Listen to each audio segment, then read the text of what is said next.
Hi, everybody. Brian Jeffries, Ryan Hansen, outside Viejas Arena in San Diego. We're getting set for the Wildcats' second game of the NCAA tournament as they take on the TCU Horned Frogs. I emphasize that they are Horned Frogs on Sunday night, 6:40 tip-off inside this building. The winner goes on to the Sweet 16 next weekend. Actually, it'll start Thursday in San Antonio. The loser, of course, their season's over. All right, a lot of talk about the physical nature this game could take a part of. We watched TCU beat up Seton Hall the other night.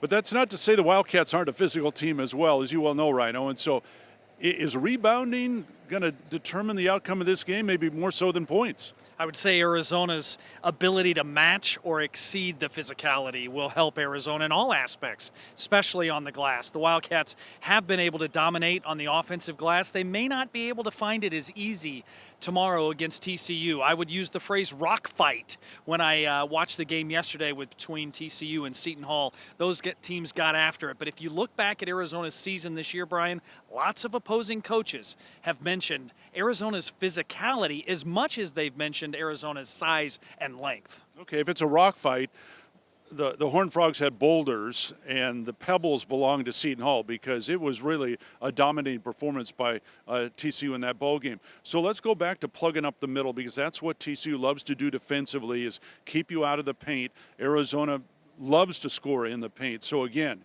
huge challenge for the Wildcats. Not to say they can't do it because that's really been their bread and butter.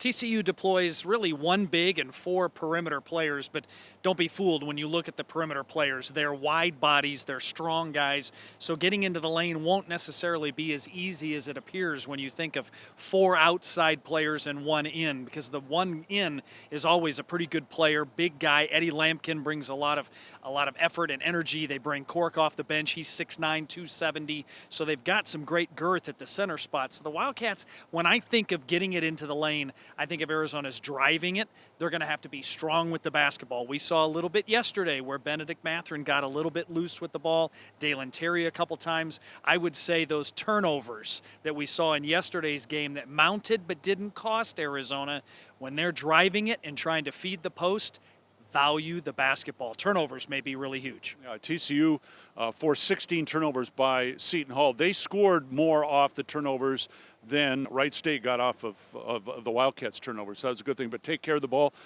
Win the game. That's the bottom line. Cats and the Frogs coming up Sunday night.